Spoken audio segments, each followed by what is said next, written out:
Cherifla kanubagawo amba fayana ko awni yantuma amba aw fo dante foli muna kaboya no fo aw sigiro aw munumbe Cherifla mafle mali fambe oni jien fantan nani bela amba fayana ka aw ka bisimla angani jemuka enkena kono munto ko sans langue de bois ewa bi babu bena bolifen ka en fait muye ambe jorona ko ye barsabu kadaka adolente machila ka foko lakana balia nye nyonendo anga koroya enfant fe ka boyo no kana fo anga chamanche enfant ere konna la noye moti maraye aywa kodo kelembe jamana kono anga chamanche enfant mara kono na be fo muma ko shia kele ka soro shia kelete anga bi babu bena boli o ere de kan o sababu ere de koso anye wele bla mauma mamunu be koyi nyedon mamunu be ton kuna munu ye dogona ka ton ye mamunu be ton kuna munu ye flaw ka ton ye anyo ulu mawde wele ninkene kan wala sa ka dum babu kono ka fese wala sa obseka familiali ni tata soro akonya la kosobe aywa amena afo anga mafolo kaka bisimila anga ninkene kono ale to de Hamadun Diko e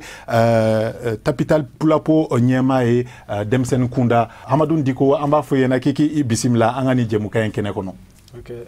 bismillah. Annana yambi ambe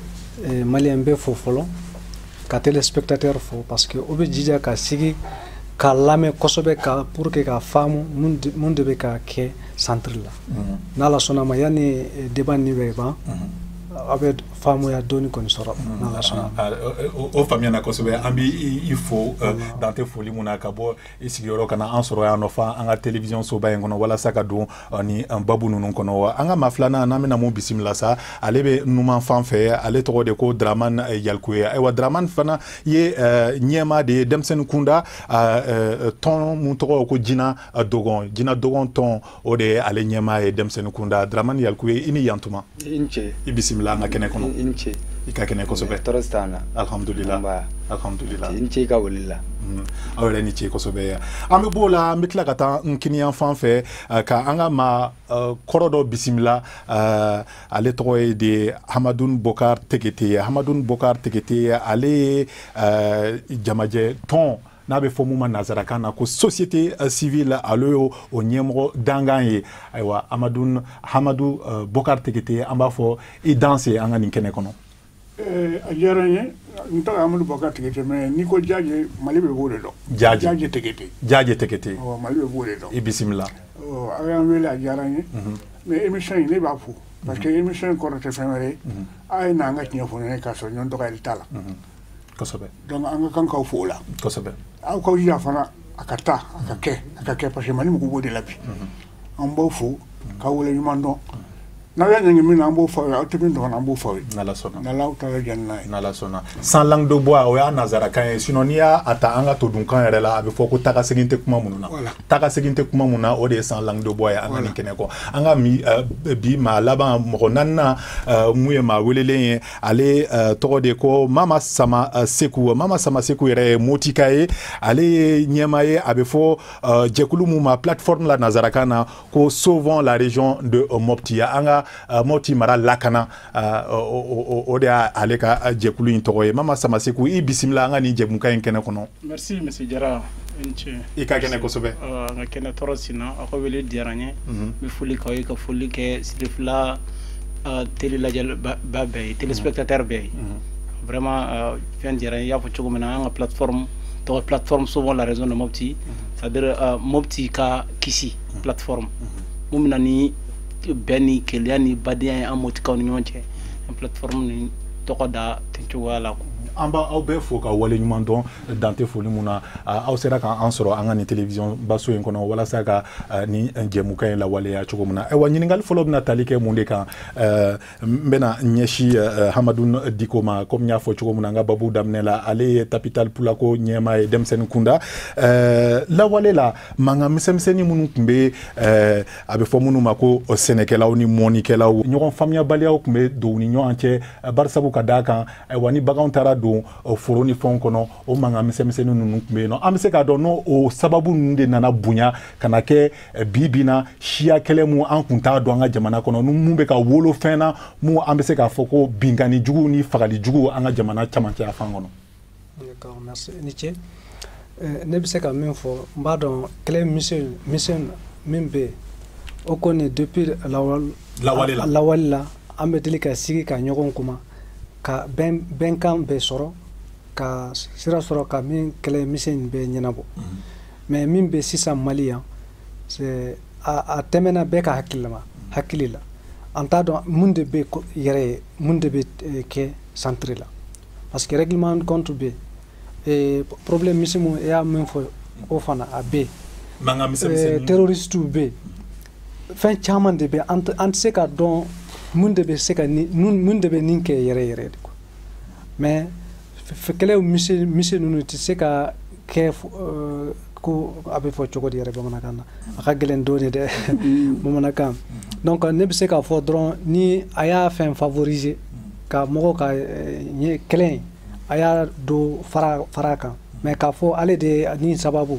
an bɛ min tɛmɛ sisan centre la o kɔni tɛ ajubaju yɛrɛ bɔlen tɛ o la k'a fɔ ko mankan misɛnnin minnu tun bɛ dɔgɔnɔw ni filaw ni ɲɔgɔn cɛ depuis lawale tuma la o kɔni a b'a la abada depuis mais an bɛ sigi ka kuma ka ɲɔgɔn faamu mais ka sisan fo ka mɔgɔ 160-170 fagali o kɔni an t'a dɔn an da bɛna maga olu yɛrɛ koɲa ninnu de la kosɛbɛ nin jɛmukan in kɔnɔ k'a fɛsɛfɛsɛ walasa bɛɛ bɛ se k'i ka tata sɔrɔ a la numan fɛ komi n y'a fɔ cogo min na an ye maa bisimila mun tɔgɔ ko Yalko ye Dramane Yalko ye ayiwa nin kɛnɛ in kan ka tɔn fila sɔrɔ tɔn kelen ye filaw ta ye tɔn kelen ye dɔgɔnɔw ta ye o yɛrɛ ye an ma wasa ye ayiwa e bɛ se ka ɲɛfɔli jumɛn de kɛ n bɔra ka mun ɲininkali kɛ sisan nɔ an balimakɛ la n'o y'a sɔrɔ mankan misɛnnin min tun bɛ aw ni ɲɔgɔn cɛ lawale la n'o o de nana bonya ka na wolo fɛn ba la mun bɛ ɲini ka na an bɛɛ bolo dan sisan ta k'an bɛɛ bolo dan. Bon i ce jara i ka ɲininkali la ne kɔni bolo o mankan misɛnmanin ninnu ma wolo nin na a bɛ se ka kɛ o fana ye sababu dɔ ye peut-être que mɔgɔ dɔw bɛ yen wagati dɔ la problème nana problème taara justice la bon problème kun tɛ taa justice la tiɲɛ na mais problème dɔw taara justice la bon peut-être que a dilan cogo ma ɲɛ o fitini mɔgɔw ka kurukuru ɲɔgɔn na o fitini kɔni kun bɛ yen nɔ mais o tɛ se ka kɛ sababu ye ka taa dugu bɛɛ faga ou bien ka taa ka sira bɛɛ minnu n b'a fɔ cogo min na ka bombu bila sira la non o tɛ fɔlɔ tɛ se ka bombu dilan o dɔgɔnɔ tɛ se ka bombu dilan o bombu mun dilanlen bɛ ka bila sira la ka mɔgɔw ka mobili cɛn ka mɔgɔw faga o tɛ nin ye o tɛ nin ye o problème ye problème wɛrɛ de ye mais problème misɛnmanin minnu kun bɛ sɛnɛkɛla ni ani bagamarala mun kun bɛ yen nɔ o ma wolo ka kɛ nin kɛlɛba ye mais k'a fɔ aw ye fana kɛlɛ tɛ fɔlɔ ni dɔgɔnɔw cɛ k'a fɔ ko fɔlɔ ni dɔgɔnɔw bɛ kɛlɛ la o tɛ dugu caman bɛ yen nɔ dɔgɔnɔ dugu la fulaw bɛ yen nɔ dɔgɔnɔw bɛ hali sisan n'i taara dugu dɔ la yan ye dɔgɔnɔw yan ye fulaw dugu fila ma wuli ka ɲɔgɔn kɛlɛ o ayi mɔgɔ dɔ de bɛ na dugu dɔ mɔgɔw faga u bɛ sɔrɔ ka taa mɔgɔ wɛrɛ dɔ bɛ wuli ka taa dugu wɛrɛ dɔ la ka mɔgɔw faga a bɛ ka kɛ ten donc n'a fulaw ni dɔgɔnɔw ka kɛlɛ don i bɛ dugu dɔ wuli ka taa dugu dɔ attaquer ou bien ka dugu wɛrɛ dɔ wuli ka dugu dɔ attaquer a kan ka kɛ ten mais kuma fɛn kɛlɛ tɛ ka kɛ ten mɔgɔw kɔni bɛ na mɔgɔw dɔ faga fulaw bara mɔgɔw dɔ bɛ na mɔgɔw faga dɔgɔnɔw bara a bɛ ka kɛ ten donc fulaw ni karaw kɛlɛ tɛ mais kɛlɛ misɛnmanin minnu tun bɛ bagamarala ni ani sɛnɛkɛlaw o kɔni tun bɛ yen o solution tun bɛ sɔrɔ wala kabini lawale o solution tun bɛ sɔrɔ ka sɔrɔ kama kɛ fagali ye. ayiwa sisan nɔ kɔni an bɛna ɲɛsin an ka maakɔrɔ ma mun bɛ nin kɛnɛ in kan n'ale ye Tegete ye Amadu Bɔkari Tegete ye ne ko e fana ɲɛ bɛ kow la nin kɛcogo in de la wa barisabu ka d'a kan n'i y'a jateminɛ an ka jamana in tun tɛ siya kɛlɛ dɔn fo ka na se san 2012 ni san 2013 ma n'o o bɛnna ni jihadisiw ka kɛlɛ ye jihadisiw minnu nana an ka kɔrɔyanfan minɛ an na ka mɔgɔw degun kosɛbɛ ka mɔgɔw faga ka bingani kɛ mɔgɔw kan o wagati ni sisan de cɛ an nana jateminɛ k'a fɔ ko ni mankan in bɛ filaw ni dɔgɔnɔw ni ɲɔgɔn cɛ ne ko a jubaju bɛɛ bɛ bɔ yen fan de fɛ wa. i baraji sisan kabini lawale la nin kɛlɛ fitinin bɛ yen kabini Seko Amadu tile nin kɛlɛ fitininw bɛ yen mɛ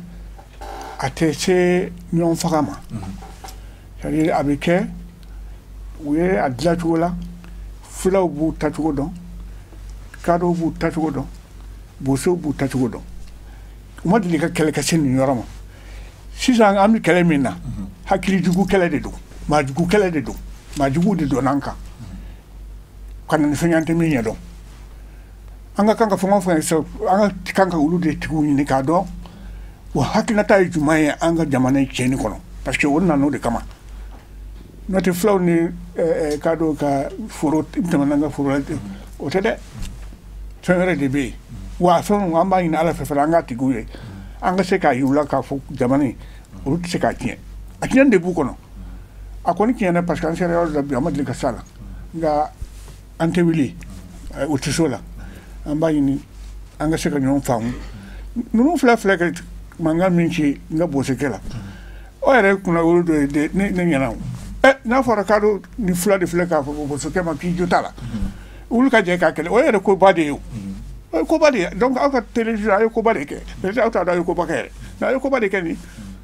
donc hali bi ala kan to akri man hakil jugude nana de hakil jugude nana no te kele fulani bo to kalo tele ini cheni baraji igani jabili la amena donc manu nun kono ko fese wala sa ma obse ka family chama soro ala wa anga mogonan na no ye samaseku ye sa samaseku e mumbe moti mara ere kono ni auka plateforme to ko souvent la région de moti ne ko munde nana ni kulu mara mafen tigu chali ku chari jamana chamancha fa kono ube bingani jugula ube fagali jugula ne ko munde nana no ye ku to ko ni dansa ko wale nunu ke anga jamana chamancha fa kono munde nana nae alors bon depuis 2012 crise ni comme nya fonga babula chugo voilà 2012 crise nale depuis Libye crise yere kera malfa do bora kanu yere retrouver jusqu'au nord mununa kana se fo anga jamana chamanchi en femme à travers Douanza donc o malfa ni fait nous ben nana et terusu ni centre là munu terusu nana kana do mo nu hakil nyonche terusu fla saba mais obina soro kele misenu ni rankin misenu bi problème tara justice là justice ma a tranché aka kanga tranché chukomina donc kele misenu baden kumbi mo nu nyonche donc ni nana fait nana comment on appelle terusu nana kana kuma fuye par exemple mobti nanta ka bako felala flow kumbiyo a foro ko amar ku faka mo bi u yere kumbu jugement ke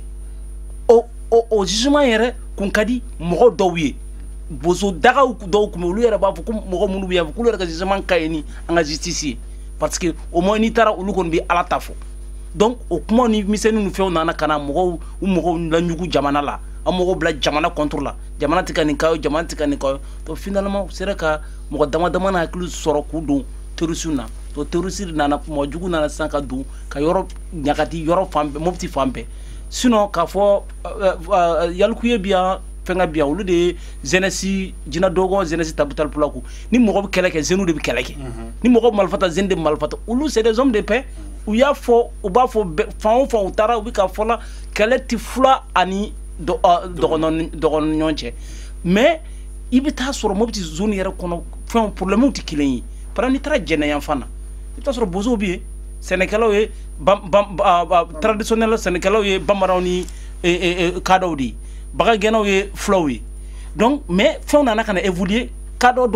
dogono do kera baga gena we flow do fana kera Sénégalais we donc au fin nous na ni ne bi baga gen ni Sénégalais nga misi bimbolo mbi fait aka donga for la ni récolte ke aka dominique donc ça amène de l'agroéconomie donc depuis ce Amadou Klela anga chokoroba ya fo ale siramu dina siramu tracé misubi temen yoro mu femu usro dogoyara Sénégalais ko bezo boyena donc o kele mise mani baden de bi mais aussi ta te mo ko malfani fionta ka nyon faka mais bi am yorom na bi torusu bandu bala to bala yere bandu dedo mais c'est de nouveaux acteurs comme on le dit maintenant il faut faire avec il faut essayer de voir comment combattre en population mon bi karam dorontiou dafim bi bozo bi ni tara jene enfana ji badala bozo ba fan siglo nga dagala flow bi fe o ka misuka na jimi anga yorola donc enfana ba nga da produit ni boro no kata plateau dogon fan felon na ba to dogo karo bi sanfe flow bi duguma karo bi jikara duguma kumna seneke flow ba aw nana kana anga banga temestron donc o kele mi manu bi turusu nana kana mo hakli yelama wi dosro mo btka dosro mobti raison mɔgɔ dɔw sɔrɔla la mais ni état kun jɔlen don a jɔyɔrɔ la monsieur Diarra an tɛ se nin bɛɛ ma. C'est l'absence ou bien la faible présence de l'État ou l'absence totale de l'État. L'absence totale de l'État, on a une crise ni baya anda la parce que mɔgɔ wɛrɛw de bɔra fan wɛrɛ fɛ kana bi mobti ka uka mobti raison mɔgɔw kan mobti raison mɔgɔ wɛrɛ tɛ kɛlɛ la i tɛ se ka fula tɛ se ka dɔgɔnɔ faga c'est pas possible dɔgɔnɔ fana tɛ se u bɛ kɛlɛ kɔni kɛlɛ ye wajibi de n'i ko i kana an ka sigi dɔrɔn i kɛlɛ ko kuma de fɔ mais fo ka taa ɲɔgɔn faga c'est pas possible fula ni dɔgɔnɔ tɛ. O kɔrɔ fɔ faamuyana kosɛbɛ an ka maakɔrɔ min bɛ kɛnɛ kan sa tegete an bɛ fɛ k'a dɔn yanni jihadi kɛlɛ in hali n'o y'a sɔrɔ a fɔli man di dɔw da ko jihadi kɛlɛ an ka minnu donna an ka jamana kɔnɔ san 2012 ni san 2013 kɔnɔna la ne ko yanni o wagati cɛ ka kɔn o wagati ma jamana camancɛ yan fan bɛn ni karama de tun bɛ yen nɔ wa walima an ka camancɛ yan fan ma deli ka bɛn sɔrɔ abada.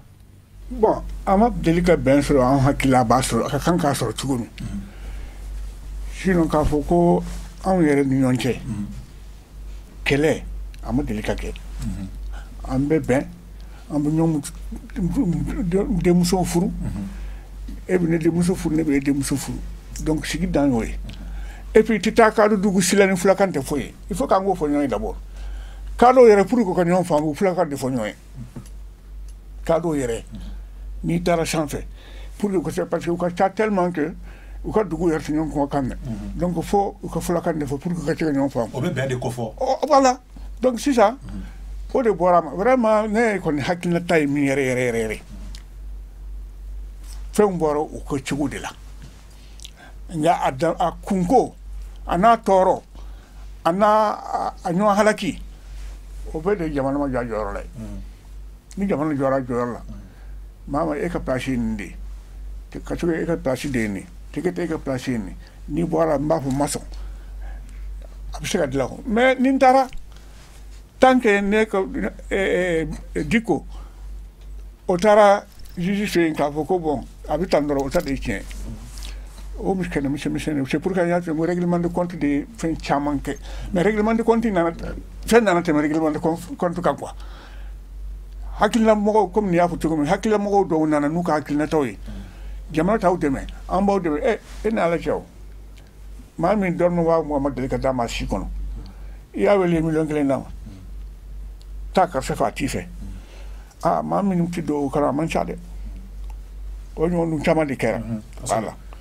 donc hakili juguw de don mais nin bɛɛ la jamana ka jɔ a jɔyɔrɔ la. Ayiwa Diko an bɛ fɛ k'a dɔn sa komi e ye tɔn ɲɛmaa dɔ ye denmisɛnnin kunda tɔn minnu bɛ filaw ni dɔgɔnɔw tɔgɔ la ka sabu kɛ ko dɔnko ni seko yiriwali ye ne ko est ce que o tɛ fɛɛrɛ ye fɛɛrɛ jɔnjɔn ye walasa ka sariya sɔsɔ ka sɔrɔ ka ban ka marifafɛnw ni marifa juguw ta ka tiɲɛni kɛ jamana kɔnɔ. An ye association culturelle de fɔlɔ. A bɛ fɔ association de ma tɔn an ka tɔn kan na. D'accord tɔn an ka tɔn ye jakulu culturel veut dire quoi. C'est qu'on a un dembé protégé. Voilà. Et puis an ka association créera depuis 92. Donc n b'a dɔn 92 siya kɛlɛ ko tɛ kuma yɛrɛ Mali yan fo n'a kɛra rébellion de façon voilà. Mais sisan min bɛ an sen t'a la. Ama deli ka mɔgɔw si fɔ mɔgɔw ka fɔ marifa san ka taa dɔgɔnɔw faga ou bien ka taa bamanan faga ou bien ka taa siya wɛrɛ faga ou bien ka marifa ta ka taa fula yɛrɛ faga marifa ko a tɛ an ka baara ye an tɛ baara o baara la ça ne concerne pas donc k'a fɔ an bɛ ka milice créer ka fɛn caman créer pour que ka centre déstabiliser ou bien ka Mali yɛrɛ déstabiliser an ma deli k'o kɛ an tɛ n'o kɛ fana an kɔni an ka hakili la an bɛ wuli ka jɔ pour que ka maliyɛn dɛmɛ parce que n'a fɔra fulaw hali n'a man di ye an tɔgɔ dɔnna n'a fɔra fulaw parce que an b'a dɔn fana Tabital Pulaw ko fulaw bɛɛ b'a dɔn Tabital Pulaw ko bɛ yan fulaw ka culture de kama donc sisan n'a fulaw problème b'a bolo ale bɛ mɔgɔ fɔlɔ min a bɛ hakili bɛ jigin Tabital Pulaw de fɔlɔ k'u wele parce que olu de bɛ yan olu de bɛ fɛn caman dɔn k'a fɔ ne problème sera tel problème j'ai eu tel ou tel problème oui donc c'est comme ça nous on est levé simplement pour que Mali demain, pour que Amesigi ka kuma ka malfa nous solution nyini ka malfa nous be retirer. Ode anga bare mais dire que ambe yang pour que ka ministre créé pour que ka malfa ta ka di mo yore ma kata mo yore fa o kone ante anga bara ante no ke abada fana. Donc il faut que les Maliens comprennent ça. O famiana ewa meno nyingali kele ndeke ambalma ke la mu yalkuyi fana ye draman yalkuyi neko ton munu chaale ndo anga jamana kono ton nunu uteka fere de sorowa keguya wala saka marfa ni marama feunta kata cheni ke o ton tola bon ne kon bolo anga ton ma glawo kama jina dogo ma glawo kama ka marfota ka ton gla kamunge parce que ayanga ton gla ka todaga an seko ni dambe Mali seko ni dambe ambo lakana ka jume lakana ka dogono ga seko ni dambe mimbe ka tunu an kana to ga tunu an ka ton sigira o kanika maintenant ton vrai mimbe ga sigi ka foko kambi dugu lakana ulu fana ye ton wɛrɛw de oni an ka tɔnw tɛ kelen o an ka tɔn ma taa dugu la ka kɛlɛkɛlaw dilan ka o bila yen nɔ a ye kɛlɛ kɛ a ma kɛ o mais tɔnw dɔw bɛ yen nɔ olu ko jamana tɛ ka se ka u ka lakana donc olu fana ko k'olu bɛ ka faga don o don armée tɛ yen mɔgɔ si tɛ yen mun b'u lakana donc olu fana bɛ wuli k'u ka dugu lakana o tɔnw créelen don an b'olu dɔn mais k'a fɔ ko an ka tɔn Guinée dɔgɔ wulila ka taa tɔnw dɔ créer ka bila yen ka dugu lakana an m'o fana kɛ o an tɛ dɔgɔnɔ dugu dɔrɔn ye o an bɛ fan bɛɛ an bɛ Keɲeba an bɛ Marina an bɛ Ɲono an bɛ Arabie Saoudite an bɛ Côte d'Ivoire an bɛ fan bɛɛ de o donc an ka tɔn ma dilan o kama ne bolo Amadu fana y'a fɔ cogo min na olu fana ka tɔn dilanna ka fulaw ka seko ni danbe ka o lakana a dilanna o de kama donc mɔgɔw k'o faamuya tɔn minnu bɛ sisan milisiw b'a fɔ ko milisiw b'a fɔ ko dama ko DDR fɛn ninnu o ye ko kuraw de ye an ka tɔn ɲɛna quoi an ka tɔn ale y'a fɔ cogo min na olu ta kɛra 92 an ta kɛra 91 donc u bɛɛ bɛ ɲɔgɔn kɔ quoi c'est o de don donc olu kɔni tɛ. O famiana doyen monsieur Tegete bingani wale jugu munu beka ke munu kera kosada yɛrɛ la ogosagu mara kono kama chama bone unina ka demsenu fa aywa jamana nyema o kɔfɛ jamana nyema o ye fɛrɛ teliman ta ka dana ambasago ko o ci ka bɔ yen nɔ ka tila ka an ka sadatu ɲɛma dɔw ka sɔrɔ ko olu bɔ u jɔyɔrɔ la ne ko olu fɛrɛ n'olu dabali ninnu olu bɛ se ka kɛ sababu ye ka dan sigi ni kɛwale jugu ninnu na wa. Dan sigi kɛwale jugu in a fɔlɔ-fɔlɔ ye min ye maa o maa ni marifa b'i bolo n'i tɛ militaire a ka bɔsi ka b'i bolo o y'a fɔlɔ-fɔlɔ ye jamana ka kɔnko dɔ o y'a fɔlɔ-fɔlɔ de a filanan i ye min fɔ a ye min kɛ a ye baara ɲuman kɛ mais a tɔ bɛ yen parce que n'i ye sa ku tigɛ i ma sa faga o i ye fɛɛrɛ d'a ma a bɛ se ka kini kɛ cogo min voilà donc sa bɛ tigɛ a kun de fɛ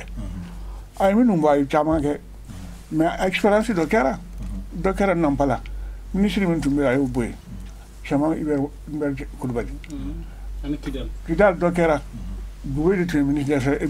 des défenses ye a y'o bɔ ministériya la mais pourquoi aujourd'hui a bɛ taa généraux ta ka bɔ yen k'a sɔrɔ ministre yɛrɛ n'o ye Cɛmɔgɔ Sangare ye o bɛ yen.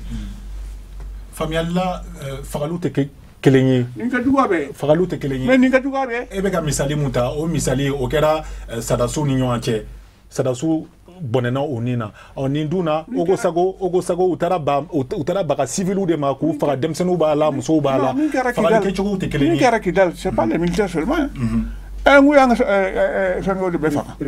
an ka préfet bɛ de fagara c'est-à-dire min kɛra a ka jugu n'o ye saya kɔni bɛɛ ka jugu a bɛɛ ka kunna a bɛɛ ka kunna mais ka taa musow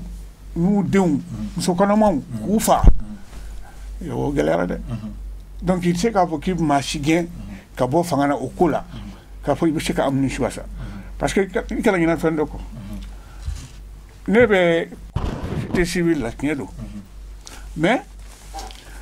n bɛ yen au nom du conseil au nom de l'association malienne des droits de l'homme maa o maa bi yan ko in ka kan ka gɛlɛya ne bolo n'a bɛɛ ye Parce que Maratatma, si tu perds un homme, la perte d'un homme, l'histoire va te rattraper. C'est tout là. On n'est pas doué. Ailleurs, corriger, à ma corriger, Allah, l'histoire va les reprendre. Non. Une correction est wajibide. Aiwa jena nganye shi jamana nyema uma jamana fama uma neko ere société civile nyema do yo aw kelembe ka wulika George medeke wala sa aw se ka foko aw fana ni bara en buluda ka dance gini ke wale njuguruna ambe no do ambe no do no bala ni no bala ka tele beka non ne no min bala matala ka nebo pourquoi minu tse ka kuma datu bulu ne bul de ko kuma fo donc nen no bala ka tan be ni bi ko du mi ma fo karta ni ndabla mani ni bi ko no mi kan bi de me ka deme ka ke donc ambe no bala de mais ne de no bala ka tan be ka société civile ne no bala ka tan be ka o ya fo loy mais ka fo ka ma fo fana ote am ba fo hal kuna sinu yamba li fendo folima mais amma daya anya fo yorobe anya fo Mauritanie ma uma bi télé le ba Mauritanie société civile bi law Mali société civile le wuli États-Unis anya ke Mali français ministre des Affaires étrangères a interpellé la diaspora de la société civile malienne. Te ga haketo aw munu ye société civile nyama we nako aw rega ni to en kono aw nyon ga kan fo wa bon si ça y kuma ba de fo aw nyon ga kan fo bar sa nya e ka fo ma do be bo aw koro kata kuma do fo aw re dama benendo aw ka to en kono wa d'abord anga fangere anga cha ou anga fangere c'est-à-dire on est divers mais aussi anga société civile le conseil national de la société civile du Mali précisément il faut faire mania ba fa mania tala il mi gagne fa bout de mais kelen kono société civile de créera o anka samugan bara a créer na kalu kelen kono ki siga on ka kale ba mara donc allez min fois na bara min ke oni on ta tikelen nte ma korofo mais Mali société civile a bâti qui c'est pourquoi nambe bara min ka amba fo conseil national de la société civile membre et non membre ibala itala bekana donc il y a une force vive de la nation mais en fait quand non en fait quand aywa amon hakil na tay mu ya okanga bara de ke wala sa obse ka kan kelin fo ka société civile mu mebe représenter anga jamana en kono ametani korofo e menyeshi mama samaseku mama samaseku seke lu do sin fe anya jatemne ka foko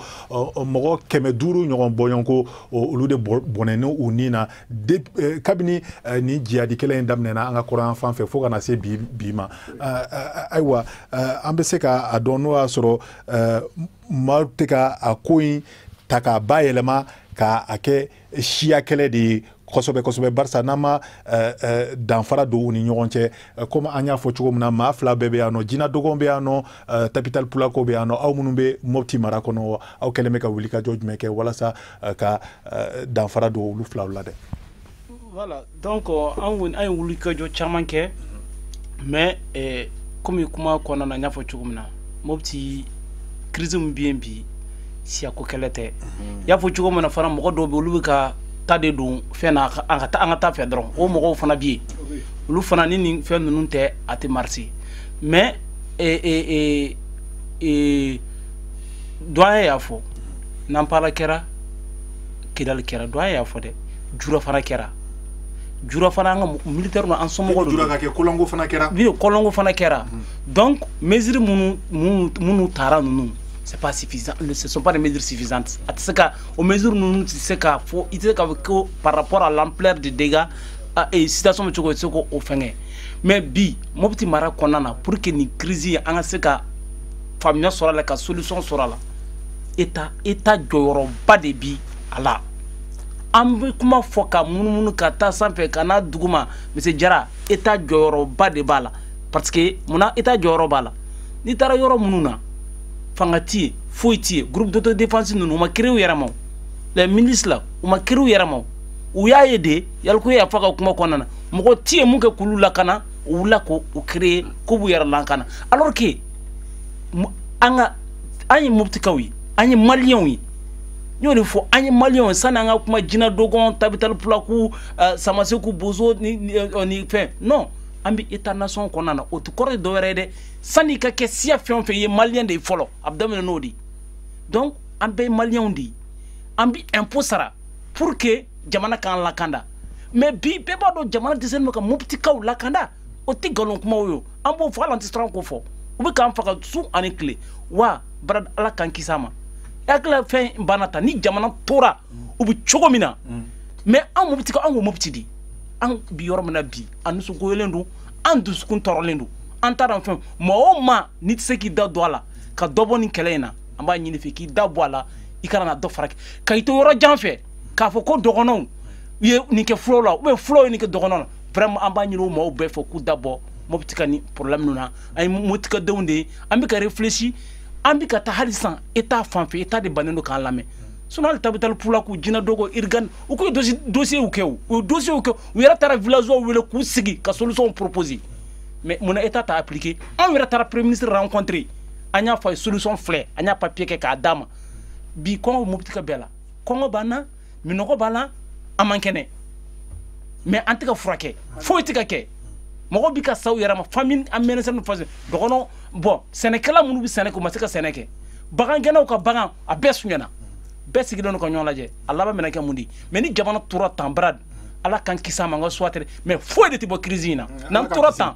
ala kan kisi oma mais ne be feka don no asura comme ebe plateforme nana akwa mako souvent la région de Mopti no asura akelembe ka barsa antiseka abeta ka afana da eta ku anya jatemne ka foko eta wakati dola alna ngania bu kono utena seka fembe ke no asura awre fana kelembe ka fere do latige wala sa obseka nyoron demain wala sa obseko sabati awni nyon che chugumna oui anye fen chama latige ami sensibilisation ke amam parents wele ku sensibiliser u kana bi jadisi u be terroriste ka piège la hali baratu bolo bi u sigino no to be ka état laje état kan na kanu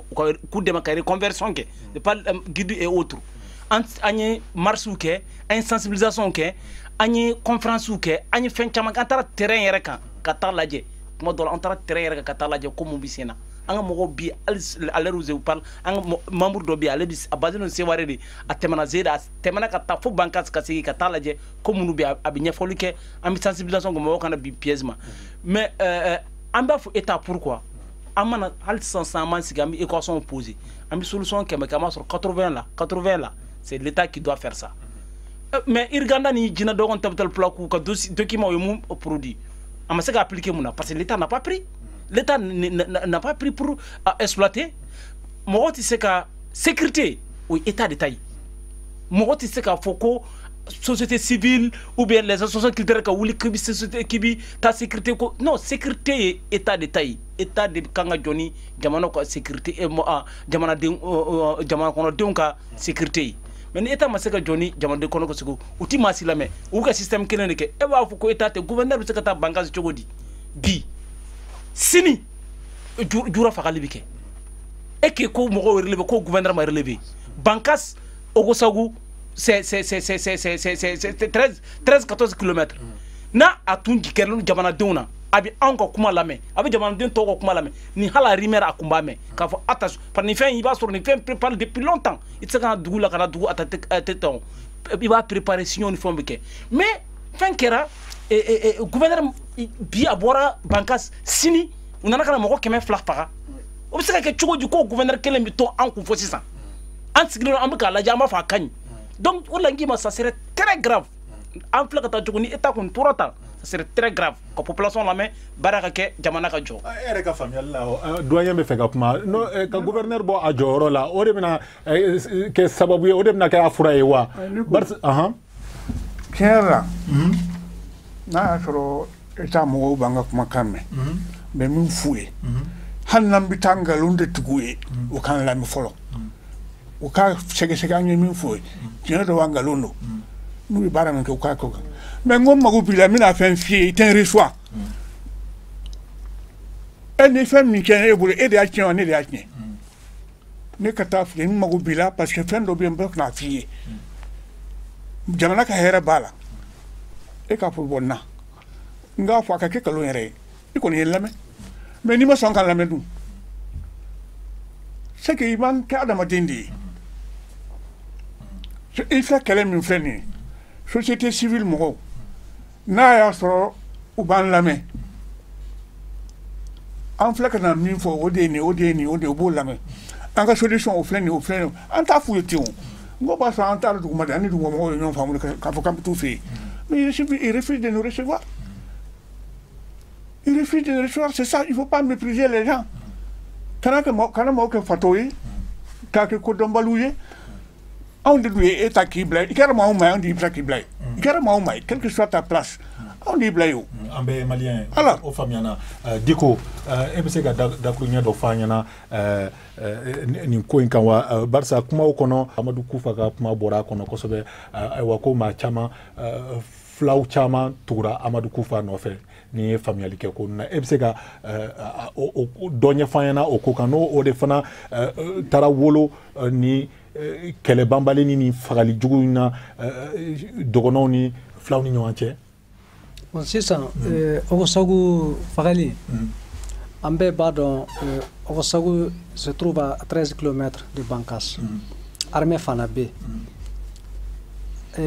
assaillant il y a duru ñogon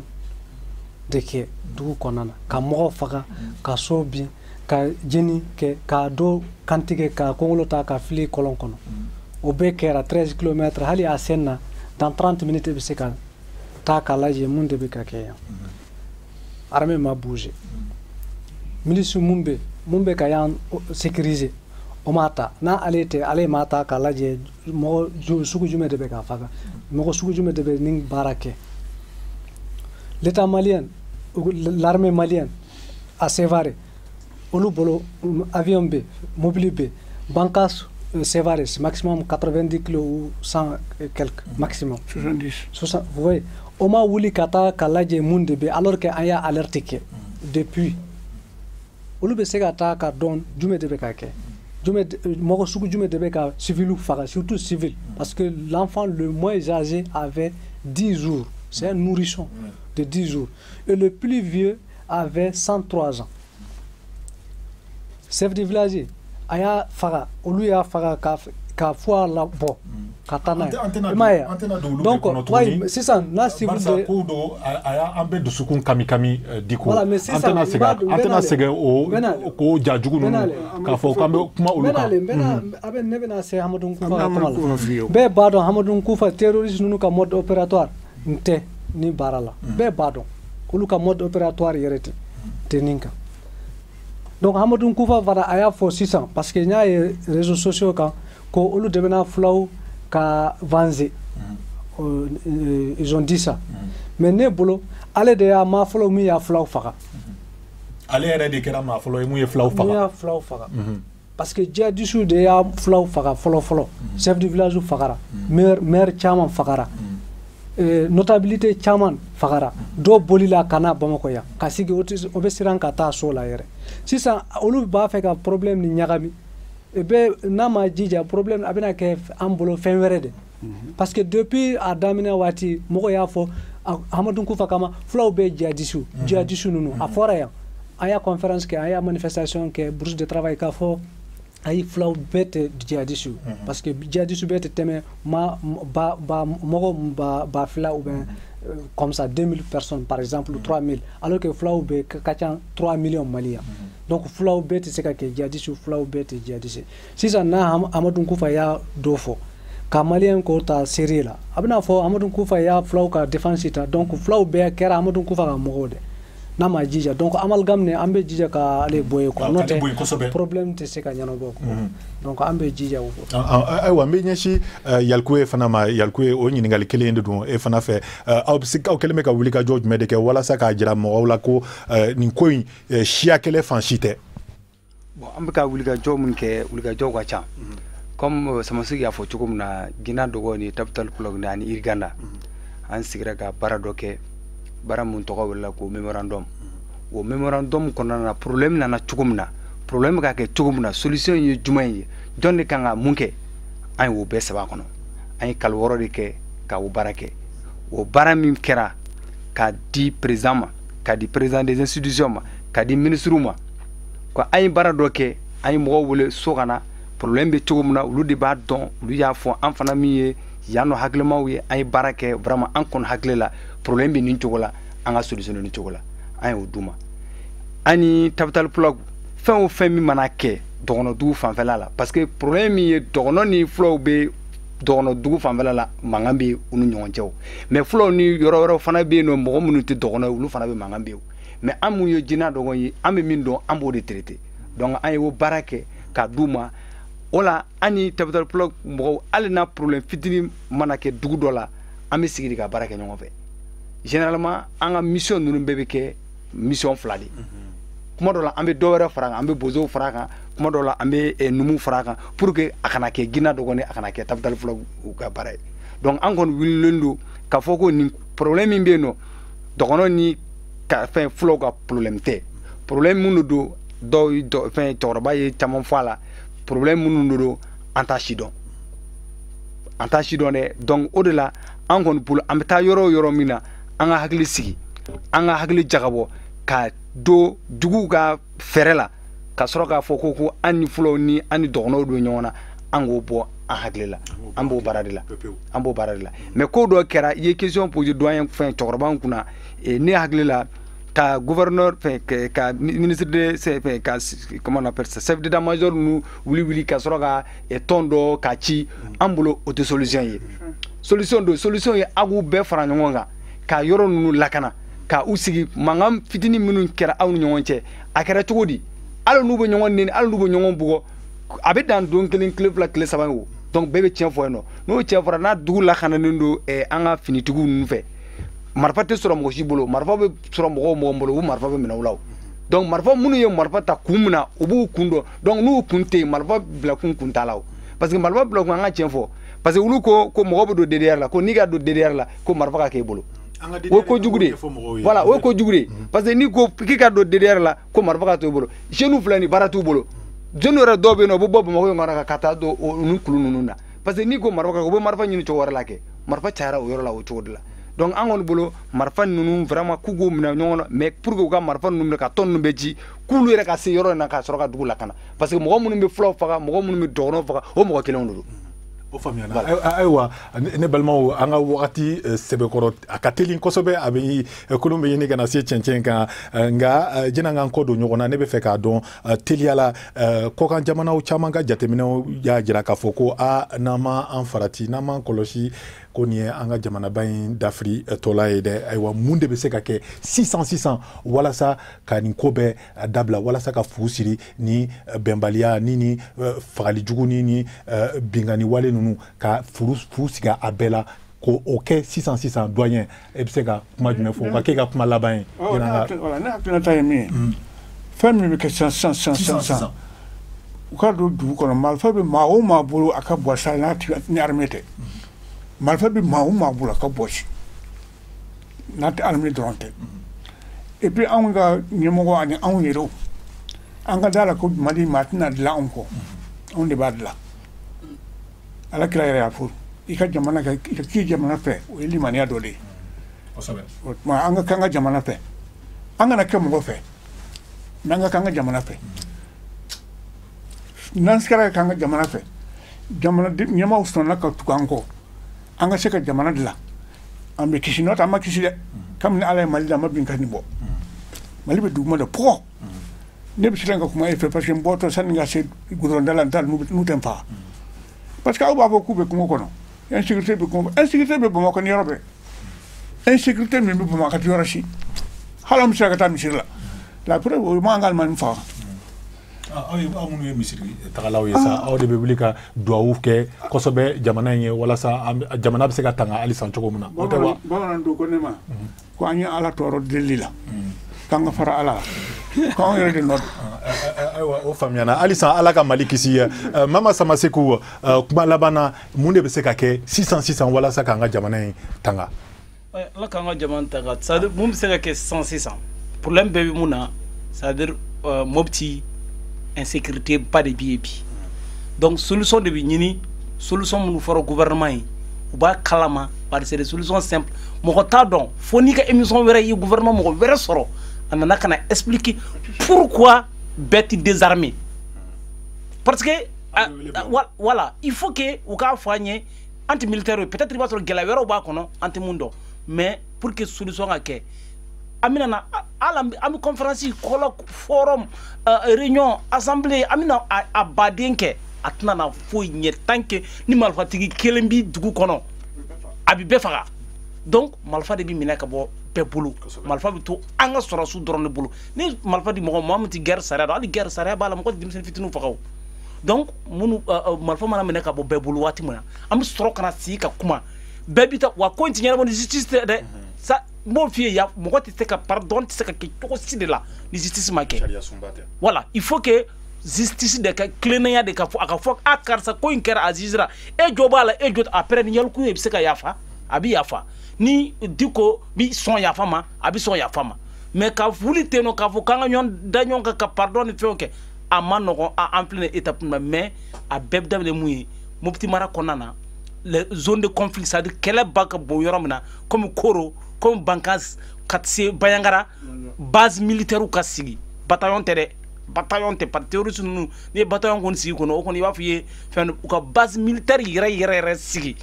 ou ka bogo fenge et puis mo pitka dombi par exemple milice munu kirira ou pisa ko beri kirto bi ou be ta former di dans le cadre de recrutement ou bi ta de ka former pour que ka bataillon fon sigi ko fait nous au fin kera